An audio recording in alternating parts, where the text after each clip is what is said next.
Welcome to Down to Dunk. I'm your host, Andrew Schlecht. We're part of the Athletic Podcast Network. With me today is nobody. Kelly's on the beach. Had trouble getting a connection.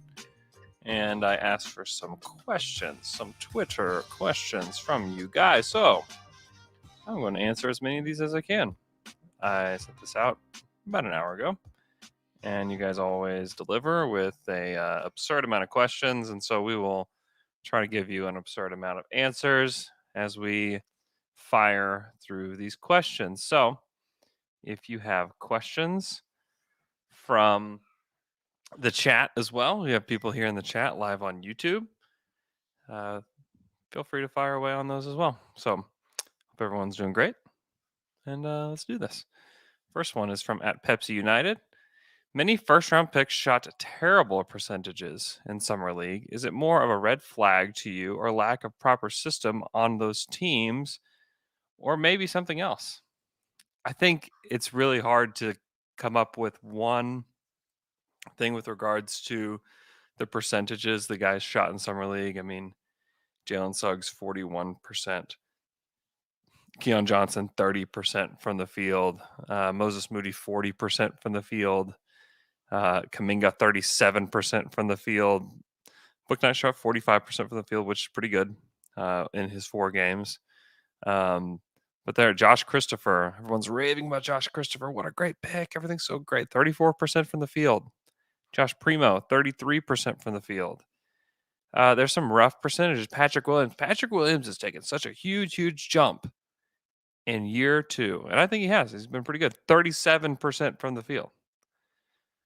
So Summer League is just a weird environment. I think especially for the rookies, I think it's weird. I think that there are legitimately a lot of nerves. James Anderson, Luka Garza, 53% from the field. Yeah, that's a thing too. Yeah,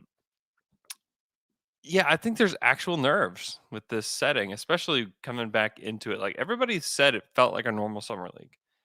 And normal has not been a thing that's been happening in the last year or so with basketball in college. Obviously, the G League bubble was weird. Obviously, just the entire NBA season for the most part was strange until you got to the playoffs, which pretty much none of these guys were on playoff teams or playing big minutes for a playoff team if they were on the team. So I think there's lots of nerves around it. I think that there's pressure on these high picks to play well. And I also just think that these are like lots of reasons why that we shouldn't be taking Summer League stuff super seriously. I mean, even Cam Thomas, who everyone I've been hearing a lot on Cam Thomas lately, played well, but shot 42% from the field. Like it's not excellent. It's fine, but it's not like some kind of like, this is our max guy kind of thing, or he's for sure an NBA player now that we've seen him do this. I mean, it's just tough. I think that you can see bite-sized things within Summer League that you can take and apply to maybe a projection, but then there's just lots of other stuff that I just don't think is right. Like Cade Cunningham, 42% from the field. Not as great. He did shoot 50% from 3.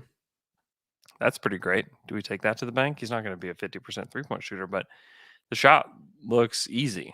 It looks really good for him. That's almost on 9 attempts per game. So I think that that's pretty interesting. But yeah, I think it's a combination of lots of things. It's probably even a combination of different situations for everybody. So it's really hard to pinpoint that. So Pepsi United also asks, what's the point of keeping Charlie Brown Jr.? I don't know. I don't really see it with him either. So I'm at a loss for that one. So we'll see what happens here. Twice God 52 says, do you think JRE has the potential to be an all-star? I know it's incredibly early and he was a second rounder, but he has some he could play some fun small ball, maybe akin to what Draymond did in Golden State.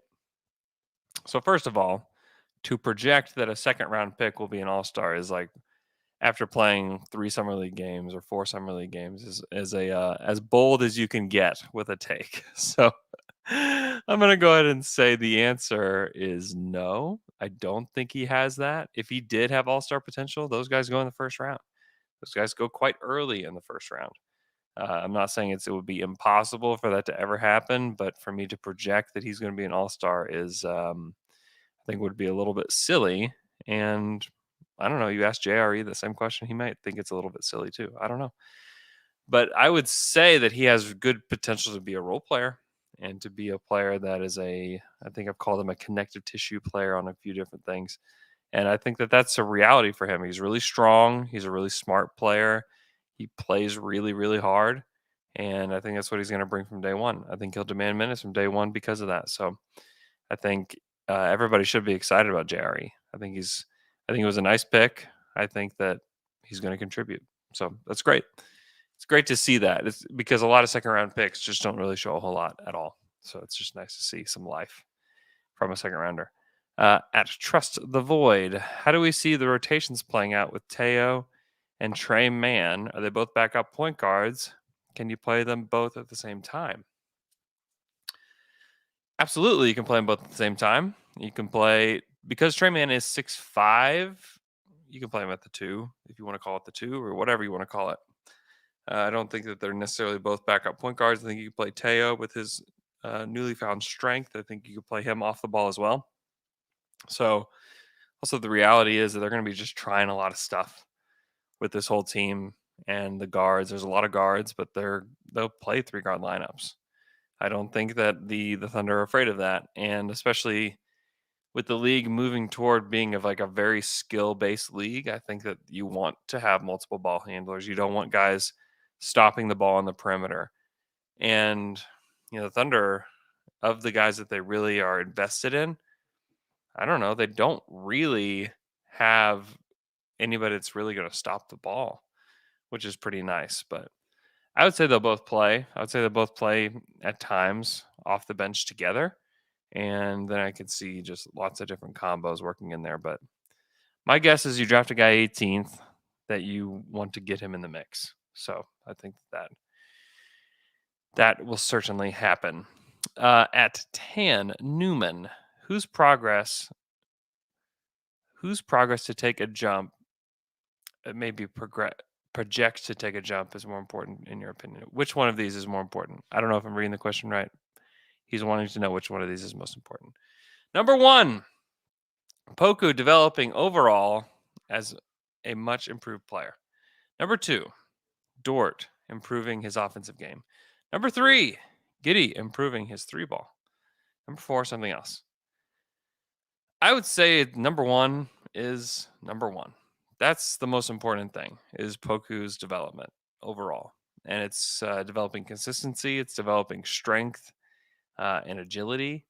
Those are like the most important things for the franchise, in my opinion, because he can change the trajectory of the team more than anybody else on the team, in my opinion, because of the skill set he has, because he's such a wacky player, because he can play so many different positions and can turn into so many different things. Like, also, we talked about JRE's like all-star potential. Like, Poku's got a lot more all-star potential than JRE, just because he's got so many different skills, and you can see him being all kinds of different things. So I would say that's number 1. Number 2, probably Dort. Like, Dort's already a very, very good offensive player, or defensive player, I mean. And then offensively, he's got some stuff. Like, he's got some juice off the dribble. He showed at least the ability to take a lot of threes without it affecting him. He went long stretches without making a bunch, and it didn't really affect his psyche, which is great. Like, that's a really, really positive trait for him. And if he can just get a little bit better here and there, like, that's a big deal. Giddey improving his 3-ball. I think he does need to improve his 3-ball. I don't know. We haven't really seen it.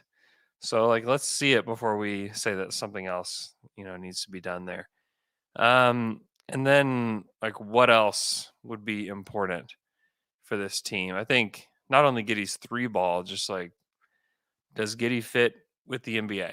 Like, is he going to be an NBA guy? Certainly. I think he is, but I'd like to see it. I would also like to see guys like Derek Favors moved, and then potentially like a Kenrich Williams moved for an asset, because I just think that both those guys are helpful today in a way that's not helpful for the for the future of the draft. Excuse me, of this team. So, and then I mean, Darius Baisley is still a player that was drafted in round 1 that has some untapped potential. So I think that that's also somewhere on the list, probably on down.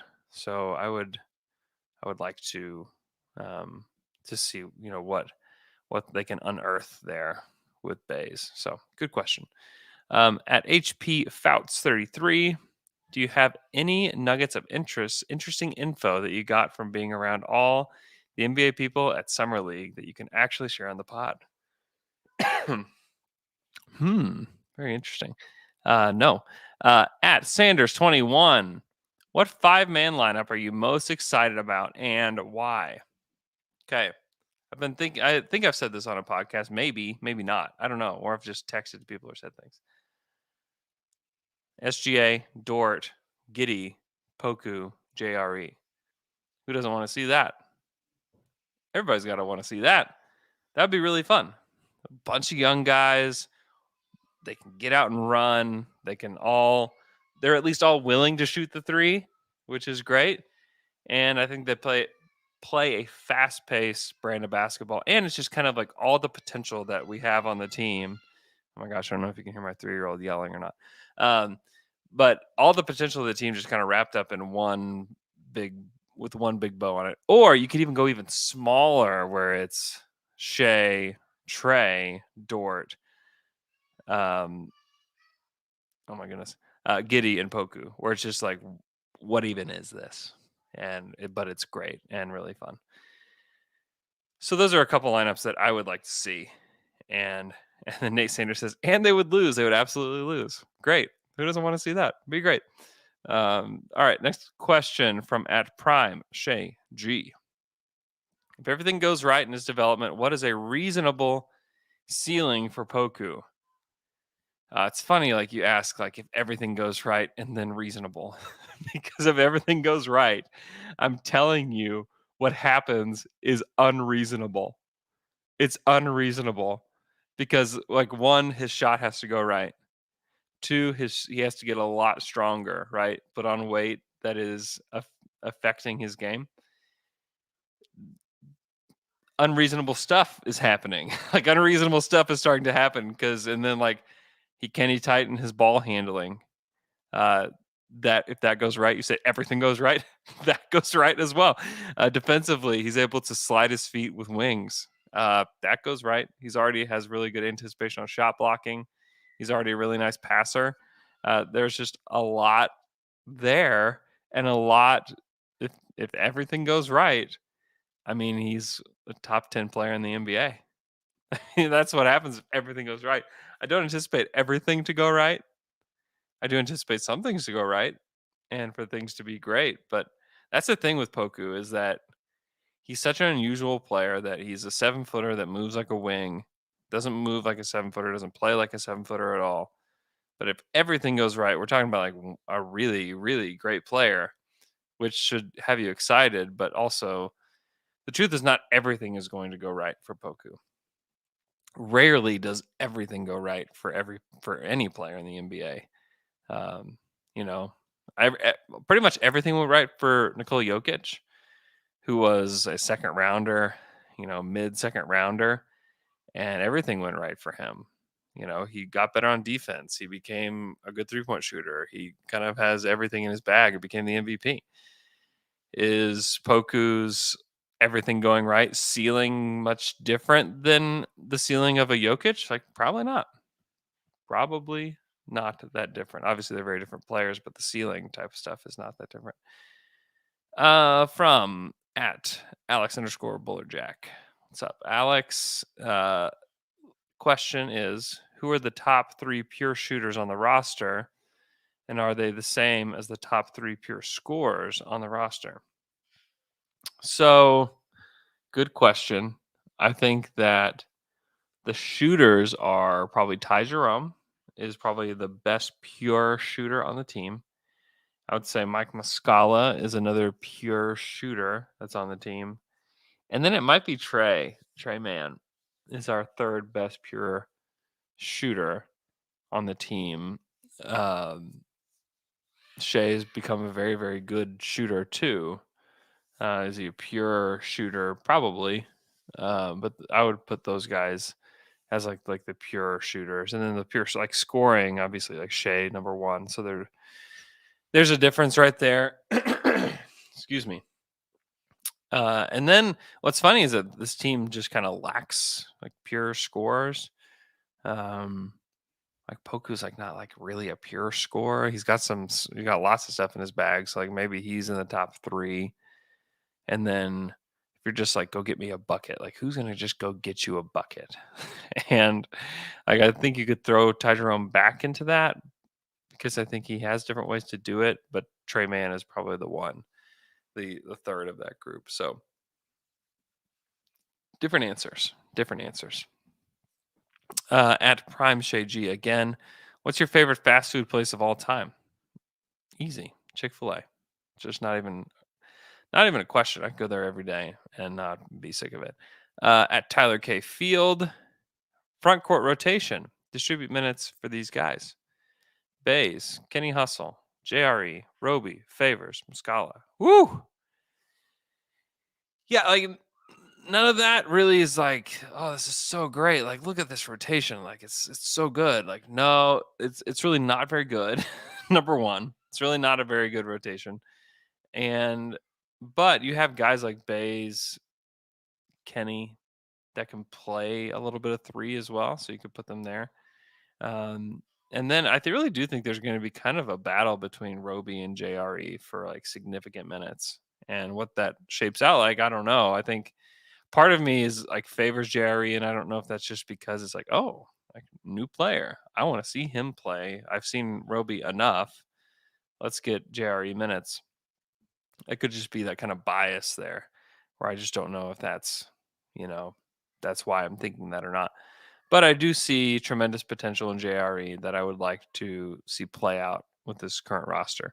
And then like, I would rather see Muscala play over Favors just because of the shooting aspect and just because of like the complete likability aspect out of Muscala. And Favors, I think he'll play for the Thunder. I think he'll suit up. I think that he'll help with some like screen setting stuff and defensive positioning stuff. But I would prefer to get him gone ASAP, just because I would rather see the other guys, Baisley, Jerry, Roby, Kenny Hustle get minutes, from the big position than him. I don't think he really obviously doesn't really fit with what they're doing, but it's nice. One, it's nice to have a vet around, and nice to have somebody that knows what they're doing. It's great. Like that's nice. But I would rather see young guys play, and then also prefer to have as few floor raisers as possible on this team is another reality that Derek Favors brings. I don't know how much is Derek Favors really worth with regards to wins? Like, is he worth 3 wins over the season? Uh, that still could be impactful, though. I mean, we saw that with this last Thunder team having just a few floor raisers for even the short amount of time that guys like Horford played and George Hill played. They were floor raisers. And what did they amount to? 4 wins, 5 wins, 6 wins? Golly, like that's the difference between, you know, having a top four guy and not to a degree. So I don't know. Get the floor raisers out of here. That's how I feel. Evan ETM says the maximum amount of chicken nuggets that you could eat without sauce. Dude, that's like straight up psycho behavior. Uh, Eating chicken nuggets without sauce. I don't know. I mean, it depends on what's the situation. Am I just like a normal guy hanging out normally? I don't know. I don't know how many that I would really want to eat dry. It depends also where they're from. Are we talking McDonald's chicken nuggets? Probably like zero. Are they Chick-fil-A nuggets? There's some savoriness to those without the sauce that I could get down to. So I need more information about what chicken nuggets are these dino nuggets? Like what are they? So it depends on where they're from. Chick-fil-A nuggets, I could probably eat a bunch. Any others? I'm not. I don't know. Maybe a 2, 3. I don't know. Need more info from you, Evan. At Thunder Chats, what's up, Thunder Chats? Do you think the chances? What do you think the chances are of Deggs dips into his predecessor's bag and plays three guards off the bench with Teo, Ty, and Trey? I don't know about that particular trio. I'm sure they will play some just because I think they're going to try everything. But I would say with certainty that they will play three guard lineups. Certainty they will do that just because of the way the roster is constructed. Take that for what it's worth. At Peterman33, my guy Peter, do you think an 82 versus 72 game season improves tanking or lottery chances or odds of success? Example, last season, if they had 10 more games, the Thunder likely move up higher in the lottery odds. It's a great question. Certainly, it would have helped last season had they had them at the right time. Now, what does this team look like out of the gate? Are they just like a regular bad team? Then it might help along the way because I can see them shedding guys, like I said. I know the team really loves Kenrich Williams, but I still think that he could be available for an asset and that I would maybe rather have. And then Favors. What do you do with both those guys? Can you get an asset for either one of those guys? Would be the question. And so maybe perhaps you shed them, maybe you waive Favors even as the season goes along, which is certainly possible.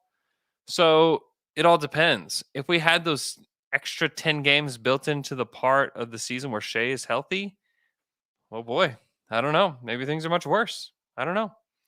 Just depends on how everything shook out with the team. But it's hard to say whether it would certainly be better for the team or not. But I would go ahead and say yes for another factor too, not even the fact of like where they are and what the team looks like, but I think 82 games is exhausting.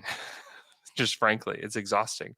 And they're playing a lot of young guys, and young guys hit a wall. A lot of them do hit a wall. Like a lot of vets know the cadence and the feel of an 82 game season. And these young guys don't, especially these guys that are just coming in, like Josh Giddey, Trey Mann, JRE. They don't know that. They had the wackiest seasons, all of them, this last year. So going from that to an 82 game season, like, wow, if those three are going to play a lot, like, let's just wait for the wall. The wall is going to hit them, and it may hit them hard. So, and I think this Thunder team would like to see them play through it.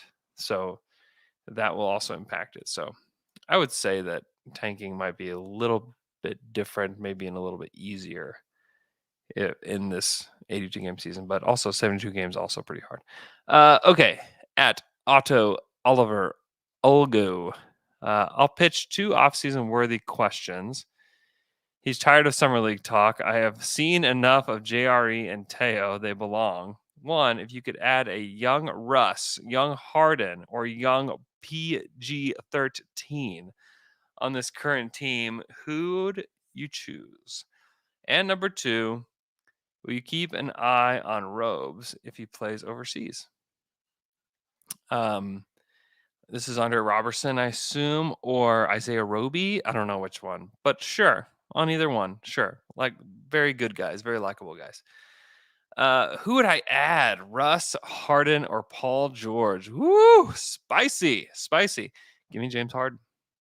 Give me James Harden, especially on this team that is just full of skill, shooting, playmaking. Yeah, that's great. You could also make the argument for Paul George for this current roster too, because you do have all the ball handling and stuff and having a big wing that can shoot it. But I would rather have just like the elite, like crazy elite shot creation out of Harden and have like pair Harden and SGA together and have SGA learn kind of the trickiness of James Harden's game. Like, yeah, give me that. And then Russ, like this is just not a Russ team, like period. The end. That's it. Russ thrives with athletes on the wing next to him, running around, creating havoc. That's not this team. It's just not. And so, yeah, it's just not a Russ team, unfortunately, because I do still like Russ. This is not me hating Russ at all. At En- James Engel or James Sengel 29. Uh, at what point do you start looking at Giddy or SGA and get worried that they're injury prone and aren't capable of playing an entire year? Not saying that they believe this for either one, but curious if SGA is an injury away from getting this tag. Hard to know. Hard to know whether that's a thing with him. Um, but I wouldn't start to put that label on them yet. So just we'll see. At JMS underscore chemist.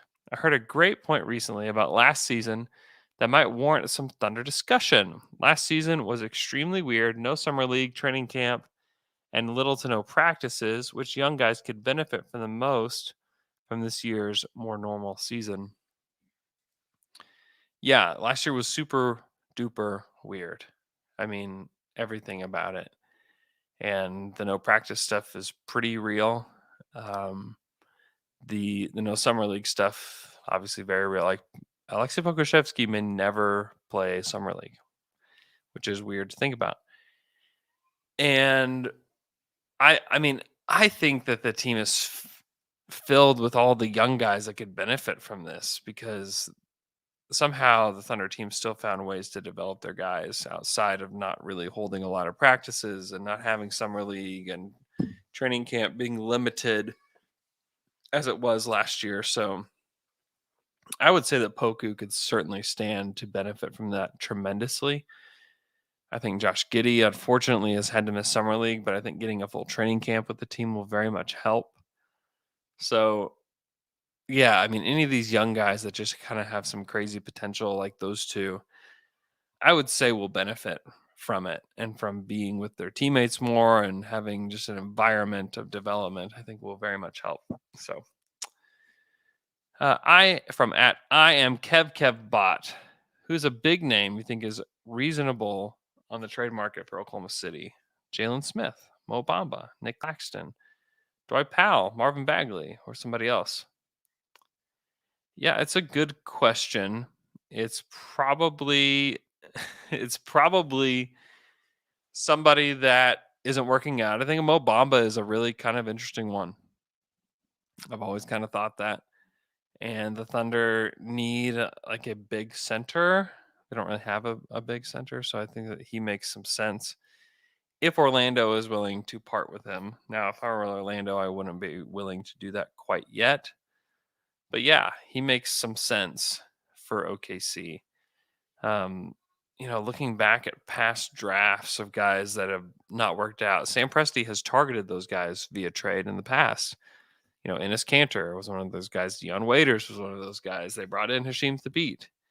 So, I mean, I wouldn't pass the Thunder at looking at those guys and giving them like a second draft look. So, I mean, that begs the question like, who are those guys? Jarrett Culver is like widely known to be available and, could be gotten with a second rounder. So, would that be something the Thunder would take a look at? I mean, probably not. To me, he doesn't really fit what they're doing or what they want to do. Hadn't really shot the ball well. He's a 28% 3-point shooter, 50% from the free throw line. Like, yuck. Like, no, thank you. Maybe like Romeo Langford. I don't know if Romeo Langford is available. Also, a guy that hasn't really shot the ball well, but I kind of like his potential a little bit more than Culver's. But more than likely, it's guys that haven't played well. I mean, Cam Reddish is another one that was mentioned. Are they willing to acquire a guy like Cam Reddish? Go back to the 2018 draft. Guys that haven't worked out. Marvin Bagley. Marvin Bagley obviously wants to be out. I'm not a big Marvin Bagley guy. He doesn't really seem to fit the culture of the Thunder. So I would probably tend to say no to that one. Kevin Knox. Sam Presti likes bad Kentucky teams. So is Kevin Knox going to be on the Thunder soon? I don't know. I'd like to see them give him a shot. Bigger wing. Hadn't played well. Summer League champ. Like for those of everybody that wants to freak out about Summer League and good job, bad job, whatever it is by the Thunder. Kevin Knox scored 19 points per game in summer league. He was very, very good, very good. And now he can't even get minutes on a bad to mediocre Knicks team. Let's see who else, like Lonnie Walker, kind of interesting. Kevin Herter from that draft. Obviously, you can't go get him, but he was a very, very interesting pick. So, I mean, I'm looking at fringy type of guys if I'm looking to acquire anybody. But yeah, that's to me, that's what I would kind of look to. So, a guy like DJ Wilson had his option declined from Houston. Is he a possibility? You wouldn't even have to trade for him. You can just have him today. He's all yours. When we come back, I'm going to answer McKellay's question after this quick break.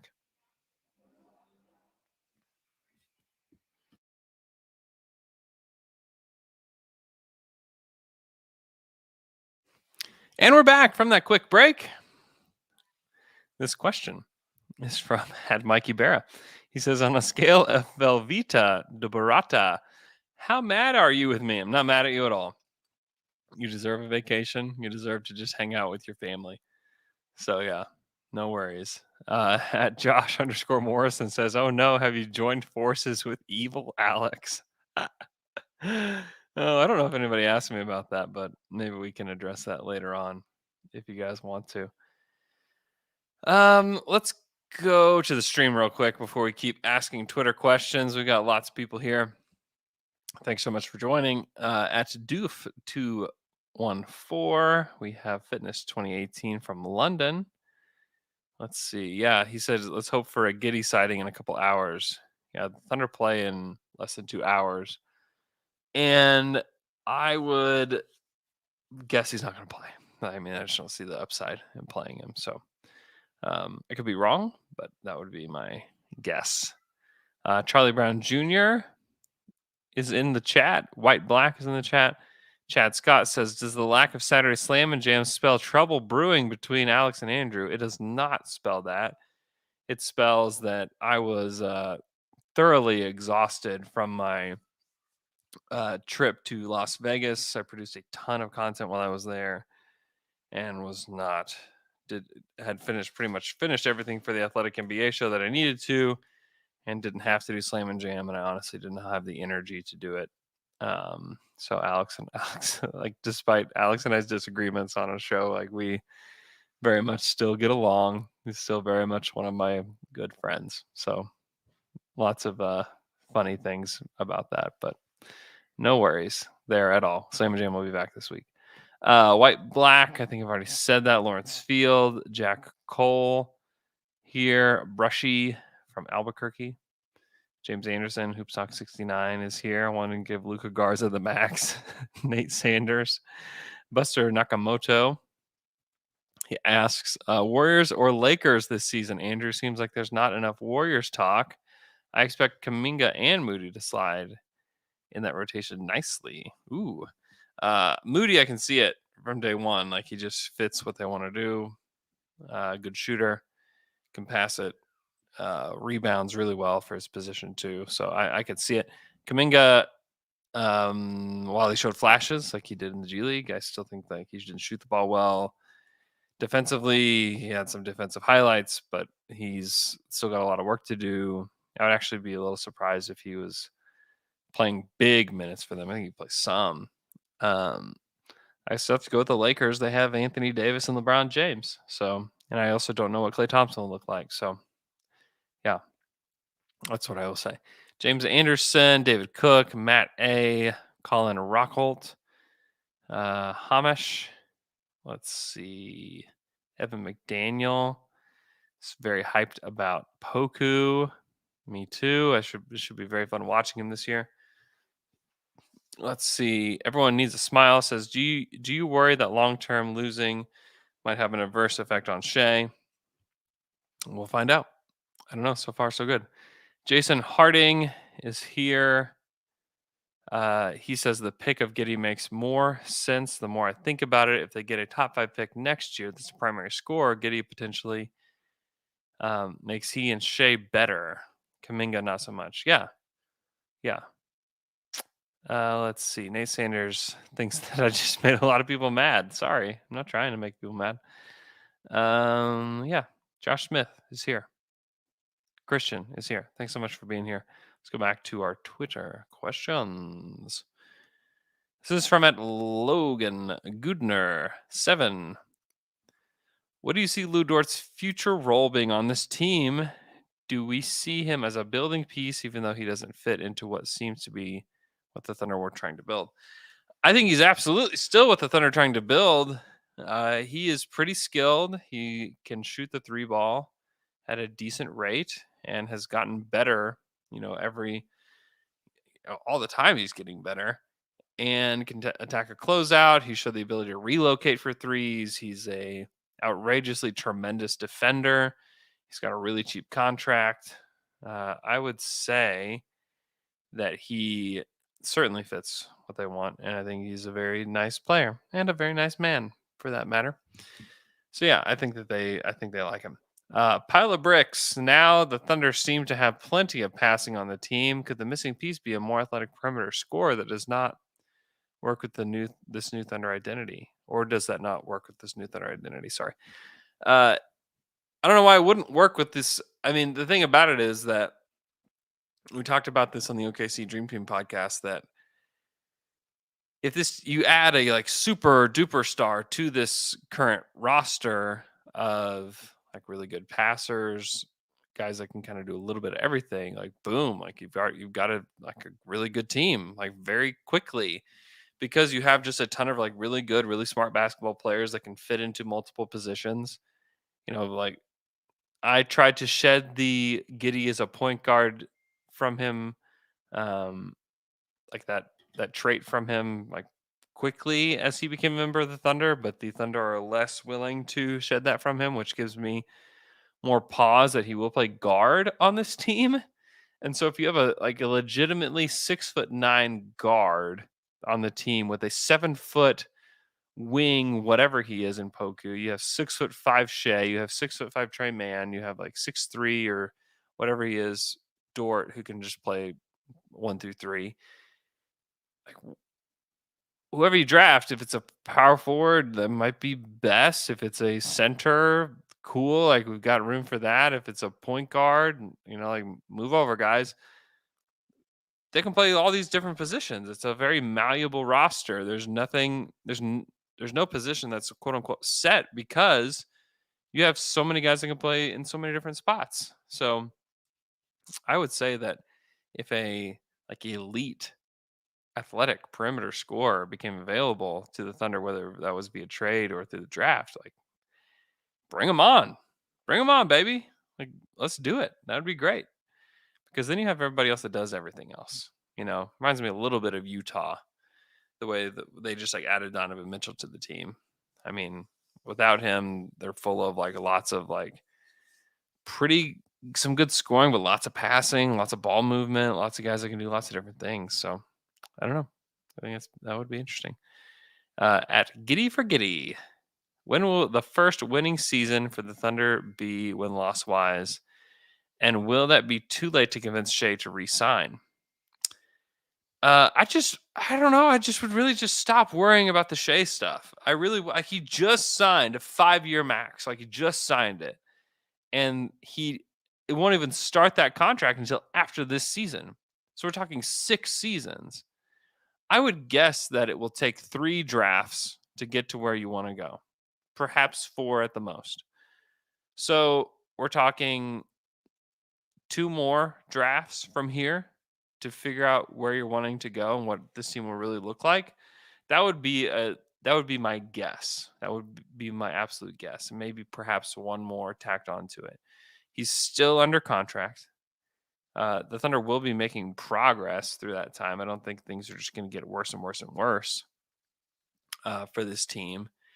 And like Shea is really good. He hasn't made an All-Star team yet. He hasn't made All-NBA yet. I don't know. I just think that the projected worry is, I don't know. I just wouldn't do that yet. He just signed the max, just committed, and he could have waited and demanded to have a player option at the end of the 5 years. He didn't do that. He didn't do that. Now, does that mean that he couldn't just demand a trade in 2 years? No, he could definitely do that.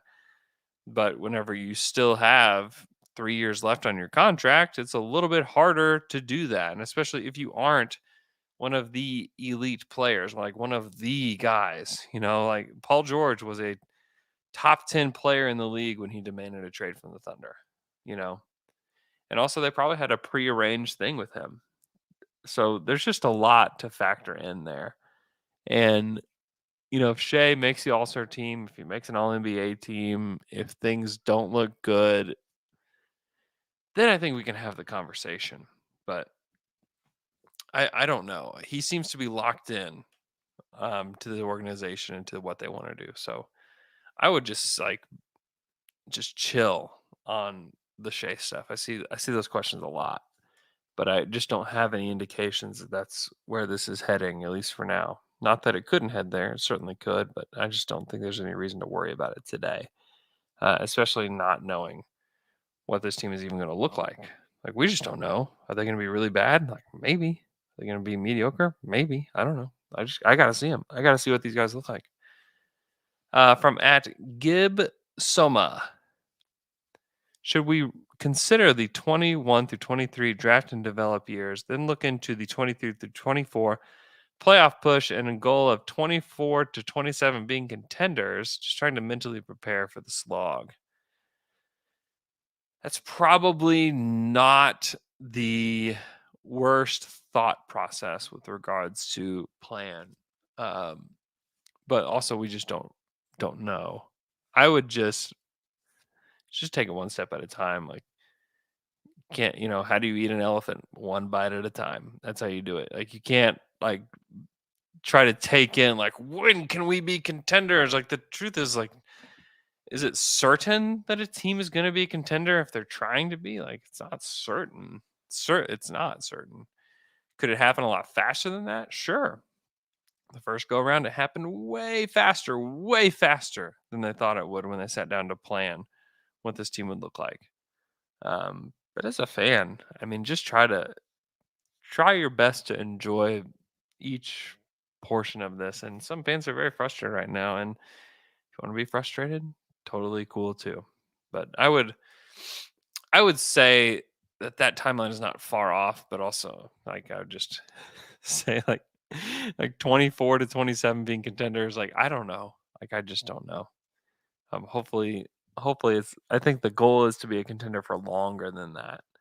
But I think it's also really, really hard in this NBA to be a contender for longer than like a 3 or 4 year stretch. So, yeah. At H Rogthar, that can't be right. Is criticism toward Presti fair if we don't have anything close to results yet? Why are so many well-informed fans suddenly getting impatient?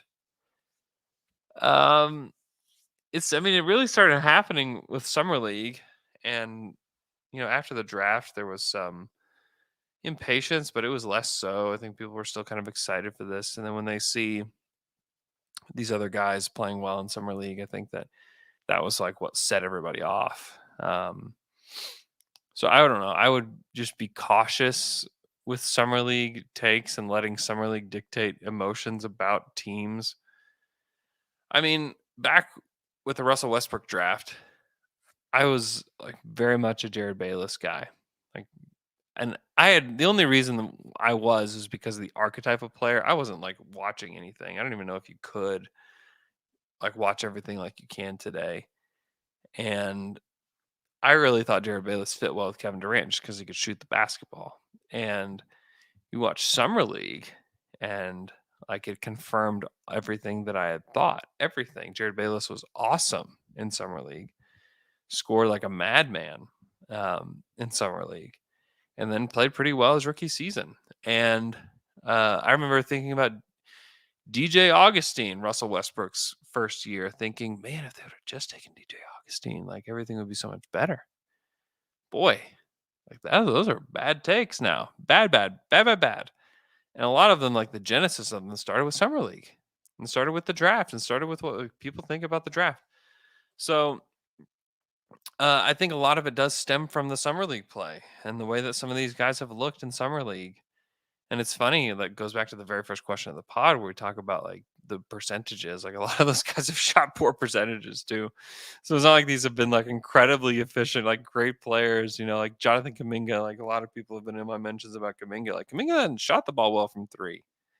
He hasn't. He's shown some flashes. We hadn't shot the ball well from three. Um, I don't know. It's interesting. It is just an interesting dynamic. And if you want to feel frustrated, like I'm not going to tell you like you shouldn't be frustrated, but I'm just telling you where I'm at. Like I'm not frustrated because I think they just are where they are, and I still think the goal remains the same. So yeah, I mean I get it. There's nothing I think part of it too is like there's nothing really splashy about this offseason, at least so far. Like yeah, there wasn't, and I think we were hopeful that there would be some splashes in at draft night or whatever, and it ended up being like what's the opposite of a splash? Like the Shengun thing is the opposite of a splash. And I think really if we pick three guys instead of two in the first round, that one of them and if one of them really popped, I think that we would feel better. I think the Rockets feel really good about their team because of the way that guys popped in summer league. They had multiple guys pop in summer league, and the Thunder really didn't. Like JRE, like was probably the one that popped the most, but still, like, how much can you really pop as a role player? It's like an interesting question. So, but I think a lot of it just revolves around the play of summer league and just the lack of like big movement through trade and the draft. And sure, there's frustration there, but I think the frustration really kind of stems from the lack of luck in the lottery. They had a good chance to get a top 4 pick and the odds went against them. So it just is what it is. It's part of what can happen through this. It's part of what there's probably a part of the league that like pumping their fist at this because like this is what the lottery is supposed to do. It's supposed to deter people from tanking. It's supposed to deter teams from not being like bad on purpose. And it's supposed to reward at random, these teams that did poorly. And it to a degree it did that.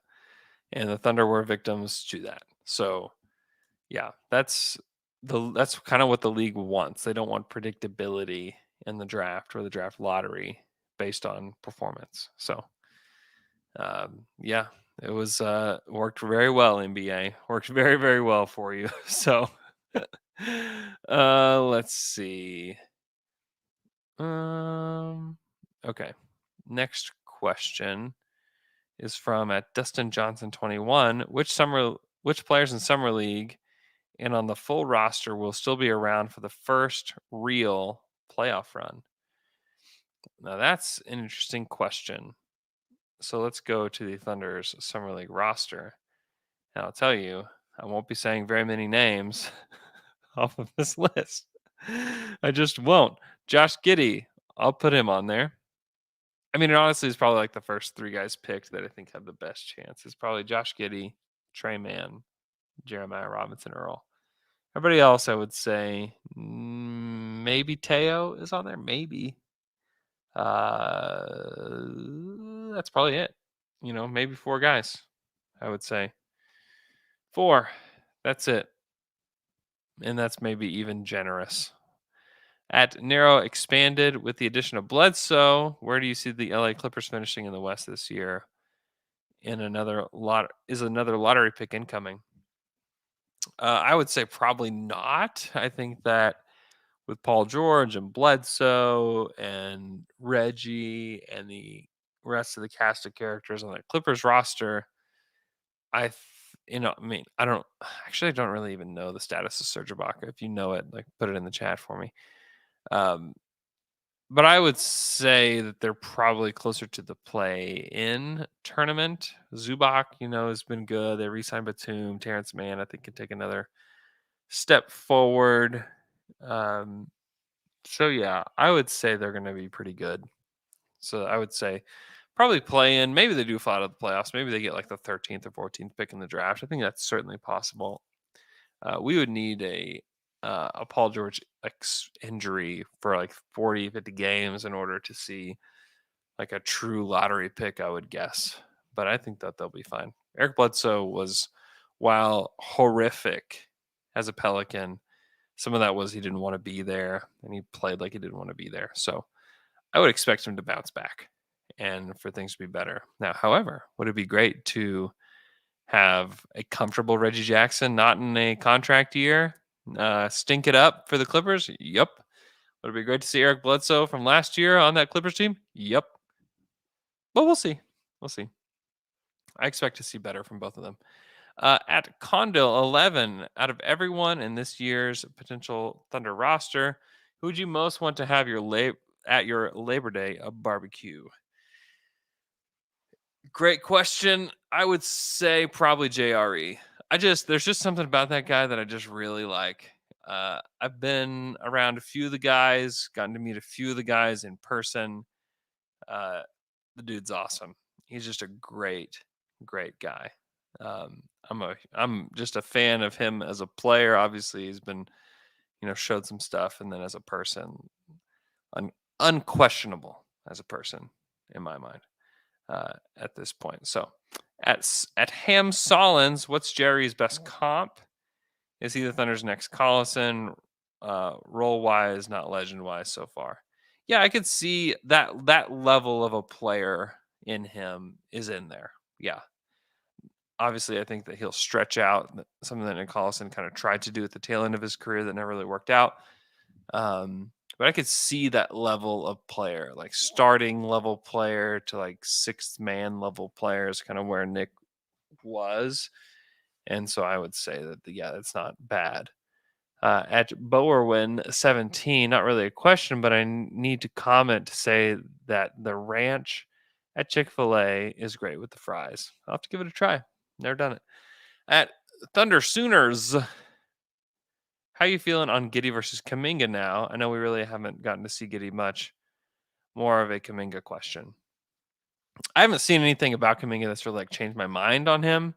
Still lots of questions about, can he string it together? Can he function on a team? To me the question, and I've said it many times, that I still probably would have taken the swing on Kaminga, but I think you have to start to ask the question about Kaminga. Is he good enough? And we talked about this earlier on the show about adding like an elite wing score, like a elite athletic wing score. Can Kaminga be that? Because if he can't, then I don't know that he fits like the Thunder ethos. If he can be an elite player, like great, like we'll fit whoever into the ethos. If you're an elite player, um, if he's not elite, if he's just like a good scorer, like Andrew Wiggins, Harrison Barnes type of guy, then like is that worth it to shift your ethos for? I would say no. So I still think it's very, very much a question. I cannot determine anything yet. So yeah. At Sterner 811, did you not release Slam Jam because you and Alex need a break? No, absolutely not. I addressed that earlier. Not the case. Although Alex and I were kind of giggling a little bit in the background that people might think that. Definitely not the case. Very much still love doing podcasts with Alex. That podcast was like actually super fun for me. And frankly, like a good exercise to have, because I think it just kind of pushes both sides, a little bit, to make sure that like wherever you land, like I don't care where you land. I don't care if you side with Alex or side with me. It doesn't really matter. It doesn't really matter at all which side you land on. But I think having both sides pushed, like both thought processes pushed, I think is a good thing. And I think it's a healthy thing. So I think it was actually like a really fun show to do. It's less fun than everyone just agreeing with each other over and over again. So I don't know. I liked it. Hope you guys liked it too. JGG512, between Baisley, Teo, and Roby, who do you think will show most marked improvement this year, and who is the player that you want them to share the most minutes with? I think it's Teo. I think Teo can play off the bench as like the primary backup point guard. I think that he can play next to Shea and even Dort in a 3-guard lineup. I think that he's going to be very versatile. Roby, I just need to see a little bit more defensively what he looks like because he's going to be a 4-5. Baisley needs to show a lot of improvement, and there are guys coming for his spot. And so I'm interested to see what that looks like for him this year. But I believe the most in Teo. At Caleb Wall Films, would taking on Patrick Beverly for assets be a bad idea? Absolutely. Horrific idea. Like the last thing that I want to see is Patrick Beverly in a Thunder uniform. That is just like there's been a lot of soul crushing things to happen to the Thunder. And that might just take the cake. Like, get that out of here. At Kyle_E_Clark, what's a successful season for Coach Mark? What are we wanting to see out of him this season? That's a great question too. It's really difficult. Mark. It's a really difficult thing to measure, I would say. I think it's more based on player development and how much success that they can have with player development with these guys. Like, can they acclimate Josh Giddey into the roster on the court? What does that look like? Does Shea show improvement? I still think that's very, very important to this team. Alexei Pokusevsky is going to be one of the bigger ways to measure that. Like, what does he look like? So I think it's measured in that way. Okla Coleman says, do you think Memphis will waive Aturu? If they did, do you think the Thunder would have any interest? I wouldn't say they'd have no interest. I just don't think he's very good.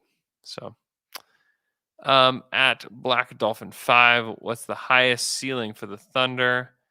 Who has the highest ceiling between Poku and Giddey? I think it's Poku that has a higher ceiling between the two. Not that Giddey doesn't have a high ceiling. I just think that Poku is just one of maybe the wackiest, highest potential guys in the NBA ever. Just because of his wacky skill set. We talked about that earlier. The highest ceiling on the Thunder is probably Poku as well. Although, like, you can see SGA potentially actually getting there. Like, that could be a real thing.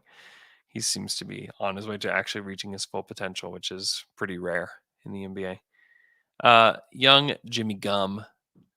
What are you looking for in Dort's game to take the next step overall with consistency?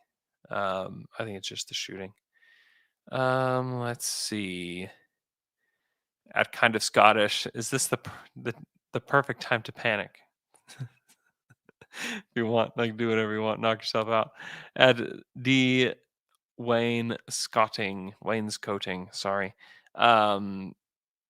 Project the guard lineup off the bench. I think that they'll make time for Teo, Trey. Those guys for sure get minutes off the bench. I think Ty Jerome also gets minutes off the bench. So I think they're going to find time for guys. I think that you can play Ty Jerome at 1 or 2. You can play all those guys at 1 or 2. You can make, depending on who they're playing against, or I guess it really doesn't even matter just because of the way that this team is going to play this year. I would say it doesn't really matter. So, yeah, I think everything will be fine. All right, that was all the questions. Let me go back to the stream and see if anybody else has any questions before we go. We're about at an hour, so I appreciate you guys. I've been talking by myself for an hour. I hope that you're still listening. Hope that this has been worth your time. Thank you so much for tuning in. Thanks so much for joining the stream. Let's see. Vishal George wants to know, which month do we start tanking? I guess we'll see. James Anderson says it was a great discussion to have, and I appreciate Alex voicing that opinion because a lot of Thunder fans are thinking the same thing he is. Absolutely. I mean, Alex kind of embodied Thunder Twitter in a lot of ways, which I think people appreciate it, which is good. Let's see. All right. That's all I got. Hope you guys are doing great. Hope you guys are having a great Monday. Got a lot of more content coming your way this week. Al and I will have another pod. We'll do another Friday podcast. We're in August 16th. So we're about to hit the doldrums of the NBA season. I guess the NBA calendar, more so. I do believe we might have a schedule drop quite soon. So that will be something to discuss. But until then, hope you guys have a wonderful day. Talk to you guys again Wednesday.